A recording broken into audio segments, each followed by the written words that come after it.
ونعوذ بالله من شرور أنفسنا ومن سيئات أعمالنا من يهد الله فلا مضل له ومن يضلله فلن تجد له وليا مرشدا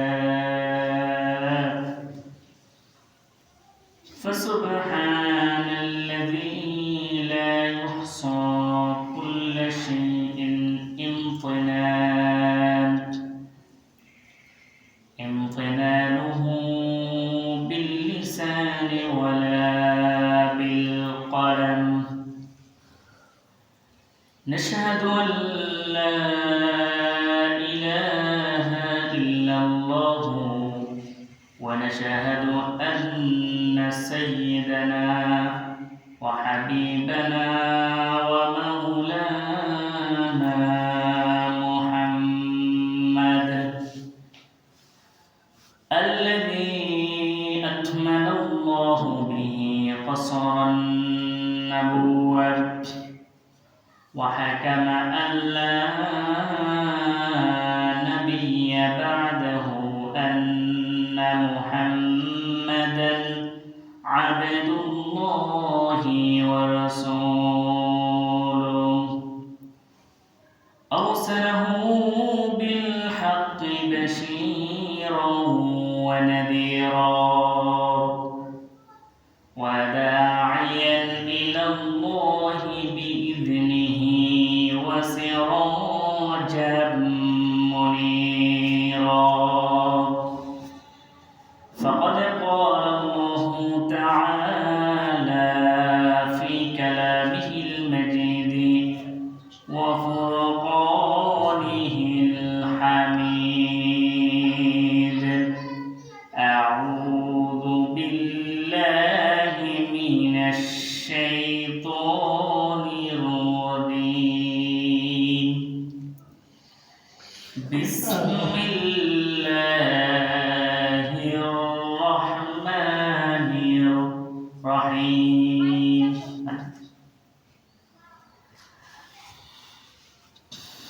إلا المصلين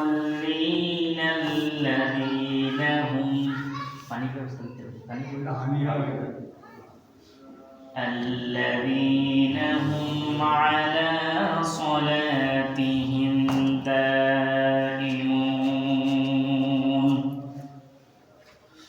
وقال النبي صلى الله عليه وسلم: من ترك صلاة متعمدا فقد كفر، أو كما قال النبي عليه الصلاة والسلام. وقال الله تعالى في شان حبيبه آمرا ومخبرا: إن الله وملائكته يصلون على النبي يا أيها الذين آمنوا صلوا عليه وسلموا تسليما. اللهم صل على سيدنا مولانا محمد وعلى آله سيدنا مولانا محمد. اللهم صل على سيدنا مولانا محمد وعلى آل سيدنا مولانا محمد. जहाँ रोज़ाए पाक है जहाँ खैरुल वरा है और जन्नत नहीं और तू क्या है। अल्लाहुम्मा सल्ली अला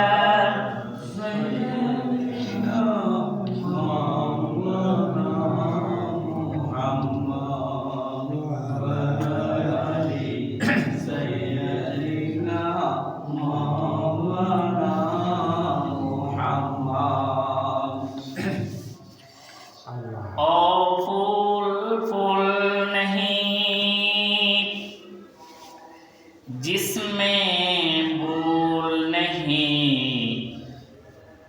और दिल नहीं, जिसमें नबी का मोहब्बत नहीं। अल्लाहुम्मा सल्ली अला मौलाना मुहम्मद व अला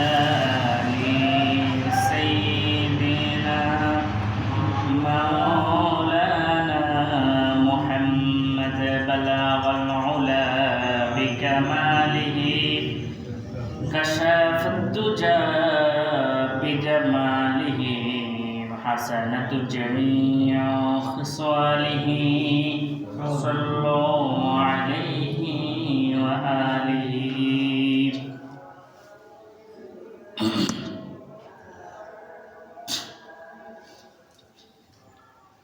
আলহামদুলিল্লাহ, সমস্ত প্রশংসা মহান আল্লাহ রাব্বুল আলামিনের। শুকরিয়া কৃতজ্ঞতা সেই মহান আল্লাহ পাকের, যে মহান আল্লাহ পাক আমাদেরকে বাঁচিয়ে রেখেছেন, সুস্থ রেখেছেন। আল্লাহর হুকুম জুমার নামাজ আদায়ের জন্য ঘর থেকে হেঁটে হেঁটে পায়ে হেঁটে মসজিদে আসতে পেরেছি। জুমার পূর্বে কিছু আলোচনা বলার এবং শোনার যে আল্লাহ পাক তৌফিক দিলেন, সে আল্লাহ পাকের দরবারে কালিমাতুশ শুকর আদায় করি। সকলে বলি আলহামদুলিল্লাহ। দুরূদ ও সালাম এবং ভালোবাসা প্রকাশ করছি আমাদের প্রিয় নবী মুহাম্মদ সাল্লাল্লাহু আলাইহি ওয়াসাল্লামের প্রতি। সম্মানিত হাজিরিন, আমরা প্রায় রজবের শেষের দিকে আছি। আরব কান্ট্রিগুলোতে গত রাত্রে শাবানের চাঁদ দেখা দিয়েছে। আমরা রমজানের খুবই সন্নিকটে। আমাদের নবী সাল্লাল্লাহু আলাইহি ওয়াসাল্লাম রজব মাস আসলেই তিনি রমজানের জন্য দোয়া করতেন, আল্লাহুম্মা বারিক লানা ফি রজব ওয়া শাবান ওয়া বাল্লিগনা রমাদান। আল্লাহ রজব এবং শাবানের বরকত আমাদেরকে দান করেন এবং সেই প্রস্তুতি নিয়ে, রমজানের প্রস্তুতি নিয়ে আল্লাহ আমাদেরকে যাতে সুস্থতার সহিত রমজান পর্যন্ত পৌঁছে দিয়ে রমজানের রোজা যাতে আমরা পালন করতে পারি, সেই রজব মাস থেকে রাসূল দোয়া শুরু করতেন। খুবই সন্নিকটে আমাদের সেই রমজান, কোরআন নাজিলের মাস, ইবাদতের মাস। অন্য মাসের তুলনায় আল্লাহ এই মাসকে বৈশিষ্ট্য এবং অন্য মাসের তুলনায় এই মাসে ইবাদত করলে আল্লাহ সওয়াবকে বৃদ্ধি করে দেন। সম্মানিত উপস্থিতি, মহান আল্লাহ পাক আমরা এখানে আজকে যারা এই পৃথিবীতে আছি, সারা পৃথিবীতে যত মানুষ আছে, আমাদের পূর্বেও আমাদের বাপ-দাদারা ছিল। এভাবে পৃথিবীর শুরু থেকে আজ পর্যন্ত অগণিত অসংখ্য মানুষ পৃথিবীতে এসেছে, তারা চলে গেছে। এই যে পৃথিবীতে আসা যাওয়ার একটা সিরিয়াল, এই সিস্টেম, মানুষ কেন আসতেছে, কেন যাচ্ছে, আল্লাহ রাব্বুল আলামিন এই মানুষ আসার, এই পৃথিবীতে আসার উদ্দেশ্য আল্লাহ কোরআনুল কারীমের মধ্যে বলতেছেন, ওয়া মা খালাকাতুল জিন্না ওয়াল ইনসা ইল্লা লিয়াবুদুন। আমি মানুষকে সৃষ্টি করেছি, এই পৃথিবীতে এনেছি এজন্য, মা খালাকাতুল জিন্না ওয়াল ইনসা ইল্লা লিয়াবুদুন। জিন এবং মানুষকে আমি এই জন্যই সৃষ্টি করেছি, তারা আমার ইবাদত করবে। সুতরাং আমাদের এই আসা যাওয়া, যারা এসেছে আল্লাহ যাদেরকে পাঠিয়েছেন একমাত্র ইবাদতের জন্যই পাঠিয়েছেন। আমরা যারা এখন বেঁচে আছি আমাদেরকে আল্লাহ সৃষ্টি করেছেন আল্লাহর ইবাদতের জন্য। আর বাকি আমরা যে সমস্ত কাজকর্ম করছি, আমরা খাচ্ছি, ঘুমাচ্ছি, পড়ছি, ব্যবসা বাণিজ্য করছি, সংসার করছি, এইগুলো হলো আমাদের ইবাদতের সুবিধার জন্য। কিন্তু উদ্দেশ্য, এই দুনিয়াতে থাকার উদ্দেশ্য কিন্তু ইবাদত।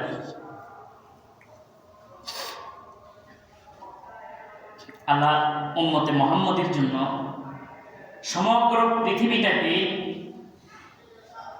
নামাজের জায়গা বানিয়ে দিয়েছে। অন্যান্য নবীর উম্মতরা নির্ধারিত স্থানে এসে নামাজ পড়তে হতো, যেখানে মসজিদ সেখানে নামাজ পড়তে হতো, যেখানে ইবাদতখানা ওখানে এসে নামাজ পড়তে হতো। কিন্তু উম্মতে মুহাম্মদের জন্য আল্লাহ এমন সিস্টেম করে দিয়েছেন যে কেউ যদি মসজিদে আসার মতো জায়গা সমর্থ না থাকে, অথবা এমন স্থানে আছে সেখানে মসজিদ নেই, তাহলে সারা পৃথিবীর যে জায়গাতে সে ইচ্ছে করবে আল্লাহর জমিনের যে অংশে ইচ্ছে করবে সে অংশে সেজদা দিতে পারবে। কেউ কাজকর্মে আছে, এই খেতে আছে, সেখানে নামাজের ওয়াক্ত হয়ে গেছে, গামছা বিছিয়ে সেই খেতের ঘাসের উপরে সে নামাজ পড়ে নিতে পারবে। সমগ্র পৃথিবীর যে স্থানে আছে, সমুদ্রের মধ্যে আছে, আকাশে আছে, সেখানেও যদি মসজিদে আসার সেই তৌফিক না থাকে সেই অবস্থায় নামাজ পড়তে পারবে। আমরা মসজিদ কি জন্য বানিয়েছি? মসজিদ বানিয়েছি একমাত্র নামাজের সুবিধার জন্য। নামাজ পড়তে সকলে একসাথে এসে নামাজ পড়বে, এই জন্য আমরা মসজিদ বানিয়েছি। এই মসজিদে আমরা লাইট পেন্ট লাগিয়েছি, উদ্দেশ্য আমাদের সুন্দরভাবে গরমকালে যাতে আমরা গরমের কষ্টের কারণে মুসলিমরা যাতে নামাজ পড়তে অসুবিধা না হয়, এই জন্য আমরা এই প্যানগুলো লাগিয়েছি। অন্ধকারে নামাজ পড়তে যাতে অসুবিধা না হয় লাইট লাগিয়েছি। আওয়াজের সাউন্ডের প্রয়োজন, এই জন্য আমরা মাইক ব্যবহার করি। এই সকল কিছু মসজিদের দরজা জানালা, এই মসজিদ, এই ফ্যান, সকল কিছুর উদ্দেশ্য নামাজ পড়া। মসজিদে যদি লাইট করা হলো, ফ্যান করা হলো, মানুষ থেকে চাঁদা উঠি, এত সৌন্দর্য করা হলো, কার্পেট কিনা হলো, সব ব্যবস্থা করা হলো, যদি মসজিদে নামাজ না পড়ে তাহলে এলাকার মানুষে বলবে যে এই মসজিদ করে কি লাভ, এত টাকা পয়সা খরচ করে কি লাভ, মসজিদে তো মানুষ আসে না। আমাদের এলাকাতে একটা মসজিদ করেছে অনেক সুন্দর করে, কিন্তু মসজিদ আজকে মসজিদ করেছে 5-6 বছর, কিন্তু কেউ নামাজ পড়ে না, 5 ওয়াক্ত নামাজও পড়ে না। মাঝে মধ্যে কেউ মানুষ আসলে, মুসাফিররা আসলে হয়তো নামাজ পড়ে। তো মানুষ সবসময় বলে এত টাকা খরচ করে মসজিদ বানানোর প্রয়োজন কি ছিল? কথাটা বলার উদ্দেশ্য হলো আল্লাহ আমাদেরকে সৃষ্টি করেছেন আল্লাহর ইবাদতের জন্য। বাকি যে সকল কাজ আমরা ঘুমাচ্ছি, উদ্দেশ্য হলো আমি যদি ভালো করে ঘুম যাই আল্লাহর ইবাদত করতে পারবো। আমরা খাওয়া দাওয়ার খাচ্ছি, আমি যদি খাওয়া দাওয়ার না খাই আল্লাহর ইবাদত করতে পারবো না সুন্দরভাবে। আমি সংসার করছি, এই সংসার যদি আল্লাহ না দিতেন তাহলে মানুষের মনে অশান্তি থাকত। আদম আলাইহিস সালামকে আল্লাহ যখন সৃষ্টি করেন জান্নাতে, আদম আলাইহিস সালাম দীর্ঘ সময় ইবাদত করেছেন, কিন্তু ইবাদতের ফাঁকে ফাঁকেও আদমের মনে অন্যরকম লাগতো।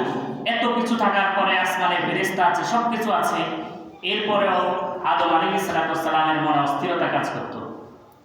আল্লাহ আদমকে বললেন, আল্লাহ তোমার জান্নাতে কোনো সমস্যা হচ্ছে, খাওয়া দাওয়া অসুবিধা কোনো কিছু? বললেন যে না আল্লাহ, কোনো কিছুতে আমার কোনো সমস্যা হচ্ছে না, সব কিছু ঠিকঠাক আছে, তো তোমার মনে অস্থিরতা কাজ করে কেন? বলে আল্লাহ জানি না। আল্লাহ রাব্বুল আলামিন আদম আলাইহিস সালামকে বললেন তুমি চক্ষু বন্ধ করো। আল্লাহ রাব্বুল আলামিন আদম আলাইহিস সালামের বাম পাজর থেকে হাওয়া আলাইহিস সালামকে সৃষ্টি করলেন। সৃষ্টি করে আল্লাহ রাব্বুল আলামিন মানব জাতির জন্য সংসারের সিস্টেম করে দিয়েছেন, যাতে মানুষ ইবাদত করার পরে, নামাজ কলমা পড়ার পরে বাড়িতে গিয়ে টেনশন মুক্ত হতে পারে। এই সংসার আল্লাহ দিয়েছেন। আল্লাহ বলেন, ইয়া আইয়ুহান নাস ইন্না খলাকনাকুম মিন যাকারিন ওয়া উনসা ওয়া জাআলনাকুম শুউবান ওয়া ক্বাবাইলা লিতাআরাফু। আত্মীয়তার বন্ধন দিয়েছি, এই সংসার দিয়েছি, এই স্ত্রী দিয়েছি, এই ছেলে মেয়ে দিয়েছি, তোমার এই জীবনকে, পারিবারিক জীবনকে তোমাকে একটা টেনশন মুক্ত, তোমার আত্মীয় স্বজন আছে, তোমার ভরসা আছে, এই পৃথিবীতে তুমি যাতে একা একা মনে না করো। এই পৃথিবীতে আল্লাহকে দেখতেছো না, কেউ নাই, তুমি এই পৃথিবীতে একলা, তোমার বিপদ আপদে যাতে তোমার আত্মীয় স্বজনরা দৌড়াদৌড়ি করে আসে, বংশের লোকেরা যাতে তোমার জন্য আর কেউ না আসুক, দৌড়াদৌড়ি করে আসে, এই জন্য একটা সিলসিলা করে দিয়েছি আমি আল্লাহ। বিনিময়ে আমরা আল্লাহকে কি দিচ্ছি? যে আল্লাহ এই ইবাদতের জন্য আমাদেরকে এত কিছু দান করেছেন। আল্লাহ বলেন, ওয়াজআলনাল লাইলা লিবাসা। যখন মানুষ দিনের বেলা পরিশ্রম করতে করতে ক্লান্ত হয়ে যায়, শরীর আর মানায় না, ঘুমের প্রয়োজন হয়, আল্লাহ বলেন, ওয়াজআলনাল লাইলা লিবাসা।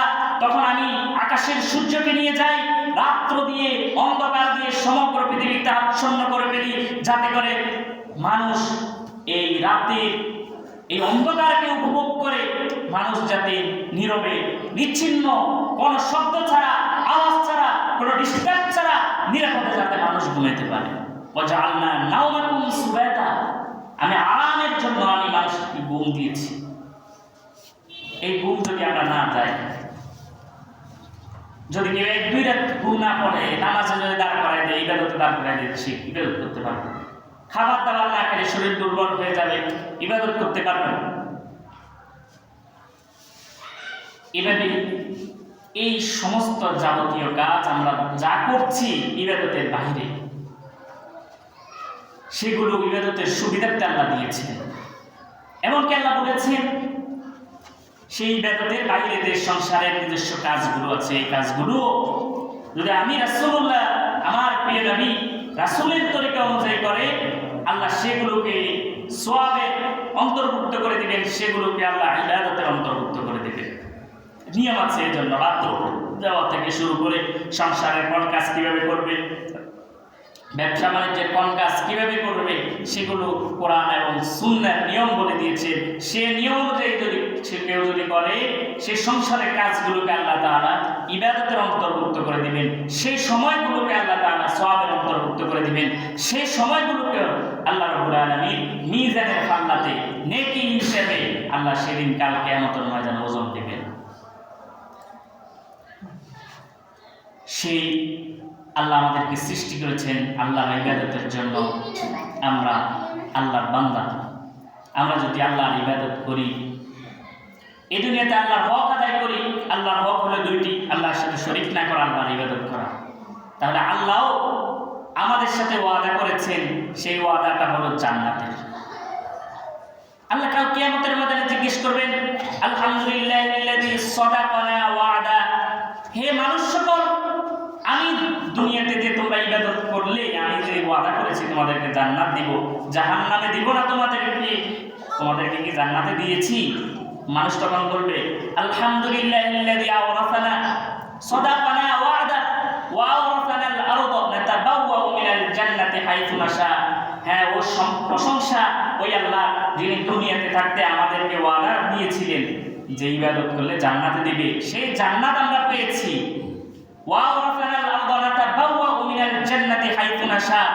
আজকে আমরা এমন জান্নাত পেয়েছি, যেটা ইচ্ছা জান্নাতে সেটা করতে পারছি, যেটা মন চাচ্ছে, যেটা খেতে চাচ্ছে সেটা করতে পারছে। হাইথু নাশা, মনে যা উপস্থাপনা করছে তা আমাদের সামনে হাজির হয়ে যাচ্ছে। সে আল্লাহর বান্দা আমাদেরকে হতে হবে। আল্লাহ জাহান্নামও বানিয়েছেন, কিন্তু প্রকৃতপক্ষে যারা আল্লাহর ইবাদত করবে তাদেরকে আল্লাহ জাহান্নামে দিবেন না। আল্লাহ রাসূল সাল্লাল্লাহু আলাইহি ওয়াসাল্লাম একদিন বাড়িতে কথাবার্তা বলতেছেন সাহাবায়ে কেরামের সাথে। দিনে দেখতে পাচ্ছিলেন তার আত্মীয় স্বজনদের ভিতরে একজনে রান্না করতেছে। ওই মহিলার কোলে একটা বাচ্চা ছিল। লাকড়ির আগুন যখন মহিলারা যখন, এখন তো গ্যাসের চুলাতে যারা রান্না করে এক ভলিউমে রাখা যায় আগুনের গতি, কিন্তু লাকড়ির চুলাতে যারা রান্না করে মহিলারা, আগুনের কোয়ালিটি এক থাকে না, কখনো অল্প থাকে, কখনো বাড়ে, কখনো প্রচন্ড আকারে ধাউ ধাউ করে চলে। রাসূল সাল্লাল্লাহু আলাইহি ওয়াসাল্লাম খেয়াল করলেন যে যখন আগুন ধাউ ধাউ করে উপরের দিকে উঠে, মহিলা তার বাচ্চাকে যে কোলে আছে একটু আগুন থেকে দূরে সরাই রাখে, আবার যখন আগুন নরমালে আসে মহিলা তার বাচ্চাকে কোলের উপর রেখে রান্না করতেছে। আল্লাহর বিশ্বনবী এই দৃশ্যটা সাহাবায়ে কেরামকে দেখাইলেন। সাহাবীদেরকে বললেন, দেখো মহিলাটা যেভাবে তার বাচ্চাকে মায়া দয়া করে, আগুনের তাপ যাতে বাচ্চার গায়ে না লাগে এই জন্য বাচ্চাকে আগুন থেকে দূরে সরে রাখতেছে। এই মহিলার অন্তরে বাচ্চার প্রতি যে পরিমাণ মহব্বত, এর থেকে কোটি কোটি গুণ বেশি আল্লাহ তার বান্দাকে ভালোবাসে। মহিলাটি রাসূলের আত্মীয় ছিল। এই কথাটি রাসূলের মুখ থেকে মহিলাটা শুনতে পেলেন। সাথে সাথে রাসূলকে প্রশ্ন করলেন, ইয়া রাসূলুল্লাহ, ইয়া হাবিবাল্লাহ, বুঝলাম আল্লাহ বান্দাকে বাচ্চার থেকে মা তার সন্তানকে যে পরিমাণ ভালোবাসে এর থেকে বেশি বাচ্চাকে ভালোবাসে, তাহলে একজন মা তার বাচ্চাকে কখনো আগুনে দিতে পারে না, আল্লাহ কিভাবে তার বান্দাদেরকে নিজ হাতে সৃষ্টি করার পরে আগুনে দিবে? মহিলার প্রশ্নটা কি সহজ না কঠিন? কঠিন। মা তার বাচ্চাকে জীবন বাঁচি থাকতে বাচ্চাকে আগুনে দিবে না সজ্ঞানে, আল্লাহ কিভাবে তার বান্দাদেরকে সৃষ্টি করার পরে, এত মায়া দয়া করে সৃষ্টি করার পরে জাহান্নামের আগুনে দিবে? আল্লাহ রাসূল চুপ হয়ে গেলেন। তো প্রশ্ন কঠিন ছিল। ওহী নাযিল হলো, আল্লাহ রাব্বুল আলামিন থেকে ওহী আসলেন। জিবরাইল আমিন এসে রাসূলকে জানিয়ে দিলেন, হে নবী, আপনি এই মহিলাকে জানিয়ে দেন আল্লাহ রাব্বুল আলামিন মানুষ সৃষ্টি করেছেন খুব মায়া দয়া করে, কিন্তু আল্লাহ ওয়াদা করেছেন যারা আল্লাহর ইবাদত করবে, সত্যিকার অর্থে যারা আল্লাহর কথা শুনবে, আল্লাহর বিধিবিধান পালন করবে, আল্লাহ যাদেরকে বান্দা হিসেবে ঘোষণা করবেন, আল্লাহ যাদেরকে বান্দা হিসেবে স্বীকৃতি দিবেন, আল্লাহর বান্দা যাকে আল্লাহ গণ্য করবেন, আল্লাহর ইবাদত যে সকল বান্দারা করবে, আল্লাহ ওই সকল বান্দাদেরকে কখনো জাহান্নামের আগুনের মধ্যে ফেলবেন না। সত্যিকার অর্থে কোনো মানুষ যদি আল্লাহর ইবাদত করে আর আল্লাহর বান্দা আল্লাহ বন্দেগী করে, আর আল্লাহ ওই বান্দাকে ইয়া ইবাদি, হে আমার বান্দা, বান্দা হিসেবে স্বীকৃতি দেয়, এরকম বান্দাকে আল্লাহ কখনো জাহান্নামের আগুনে ফেলবেন না। এটা আল্লাহর ওয়াদা। এর জন্য সত্যিকার অর্থে আল্লাহ আমরা যদি ইবাদত করি, আল্লাহর বান্দা হতে পারি, আল্লাহ রব্বুল আলামিন আমাদেরকে জাহান্নামের আগুনে ফেলবেন। সত্যিকার অর্থে আল্লাহর বান্দা হওয়া খুব এটা ভাগ্যের বিষয়। গত জুমাতে আলোচনা করেছিলেন মেরাজের বিষয়ে। আল্লাহ রাসূল যখন মেরাজে যান, তো রাসূলুল্লাহ সাল্লাল্লাহু আলাইহি সাল্লামকে আল্লাহ তাআলা জিজ্ঞেস করলেন, আমি আপনাকে যা যা দিয়েছি আপনি সন্তুষ্ট তো? রাসূলুল্লাহ সাল্লাল্লাহু আলাইহি সাল্লাম বললেন, হ্যাঁ আল্লাহ আমি সন্তুষ্ট, তবে আমি যে আপনার গোলাম বান্দা হিসেবে আপনি আমাকে আজকে মেরাজের রজনীতে আপনি আমাকে স্বীকৃতি দিয়ে দিবেন যে আমি আপনার শ্রেষ্ঠ বান্দা। আল্লাহ রাব্বুল আলামিন ওই রাত্রিতে রাসূল মেরাজ থেকে আসার পরে কোরআনের আয়াত নাযিল করলেন।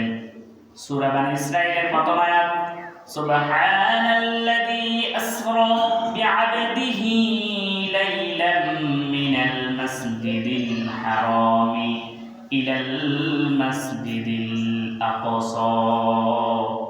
সুবহান, সুবহান সেই সত্তা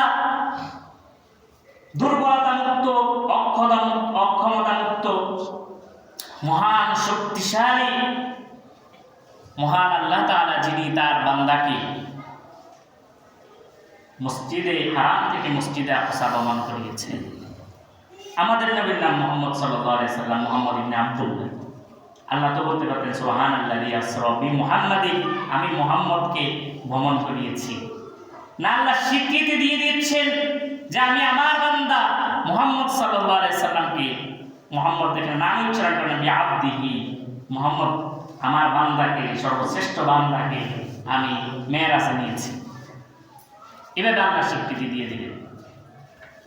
আল্লাহ নবী বিশ্বনবী আল্লাহর স্বীকৃতি পেয়ে খুশি হয়ে গেলেন এবং তার উম্মতদেরকে বললেন, যখন তোমরা আমার নাম উচ্চারণ করবে, আমাকে যখন সাক্ষী দিবে, আমার প্রতি যখন ঈমান আনবে, তখন আমাকে রাসূলুল্লাহ বলার আগে আমাকে বান্দা বলে সম্বোধন করবে। আল্লাহ রাসূল শিখিয়ে দিয়েছেন, আমরা কালিমা শাহাদাতের মধ্যে পড়ি আশহাদু আল্লা ইলাহা ইল্লাল্লাহ ওয়া আশহাদু আন্না মুহাম্মাদান আবদুহু ওয়া রাসূলুহু। ওয়া রাসূলুহু, রাসূল তো রাসূল, আর রাসূলের আগে আব্দুহু, আব্দুল শব্দের অর্থ গোলাম, আমি আল্লাহর গোলাম। আগে আব্দুহু ওয়া রাসূলুহু, যে আমরা ঈমান আনলাম ওই মুহাম্মদ সাল্লাল্লাহু আলাইহি সাল্লামের উপরে, যিনি আল্লাহর গোলাম এবং রাসূল। সেই আল্লাহ ইবাদত যে বিষয়ে আলোচনা শুরু করেছে, আল্লাহ ইবাদতের জন্য এই পৃথিবী আল্লাহ সৃষ্টি করেছেন। আর যাবতীয় আমরা যত কাজকর্ম যা কিছু করছি, এগুলো ইবাদতের সুবিধার্থে আমরা করছি। মেন উদ্দেশ্য আমাদের আল্লাহর ইবাদত করা। আল্লাহর ইবাদত কি? আল্লাহর ইবাদত হলো আল্লাহ রাব্বুল আলামিন যে সকল কাজের আদেশ করেছে সেগুলো আল্লাহর ইবাদত। 5 বেলা নামাজ পড়ার জন্য আল্লাহ আদেশ করেছেন, নির্দেশ দিয়েছেন যে আমার বান্দারা তোমরা 5 বেলা আমাকে সিজদা করো। এজন্য 5 বেলার নামাজ আল্লাহ যেহেতু আদেশ করেছেন, এটা ইবাদত। রমজান মাস আসলে আল্লাহ বলেছেন রমজানে তোমরা রোজা রাখো, এজন্য রমজান মাসে রোজা রাখা ইবাদত। ধনীদেরকে বলেছেন যে তোমাদের সম্পদ যদি নেশাব পরিমাণ হয় তোমরা যাকাত দাও, এই জন্য যাকাত দিবেন। আর আল্লাহ গোলাম হওয়া সৌভাগ্যের বিষয়। আল্লাহ যে গোলাম হতে পারবে, আল্লাহ তাকে জাহান্নামে দিবে না। তো এই গোলামীর সর্বশ্রেষ্ঠ নমুনা নামাজ। নামাজের মধ্যে পাওয়া যায়, রোজা, হজ, যাকাতের তুলনায়। কারণ নামাজের মধ্যে একজন বান্দা, একজন মানুষ নামাজের মধ্যে কিভাবে দাঁড়ায়, 2 হাত বেঁধে, কান পর্যন্ত হাত উঠিয়ে, হাত বেঁধে গোলামের মতো দাঁড়িয়ে থাকে। এরপরে রুকুতে যায়, এরপরে সিজদায় যায়। সিজদায় গিয়ে যেন এই কথা ঘোষণা করে যে আল্লাহ, আমি আপনার গোলাম, আমি আপনার এই জমিন নামক খাতাতে আমার এই নাক দিয়ে লিখে দিচ্ছি যে আল্লাহ, আপনি আমার মাবুদ, আমি আপনার গোলাম। আপনার যে নির্দেশ দিয়েছেন নামাজ পড়ার জন্য, সেই নামাজ আমি অক্ষরে অক্ষরে পালন করে আমি এই কথা ঘোষণা করছি, আমি আপনার এই পৃথিবীতে গোলামি করছি। নামাজে দাঁড়িয়ে আমরা কি করি? ইয়াকা না'বুদু ওয়া ইয়াকা নাস্তাঈন। হে আল্লাহ, আমরা আপনারই গোলাম। ইয়াকা না'বুদু, একমাত্র এই পৃথিবীতে আমরা আপনারই গোলামি করি, আপনারই ইবাদত।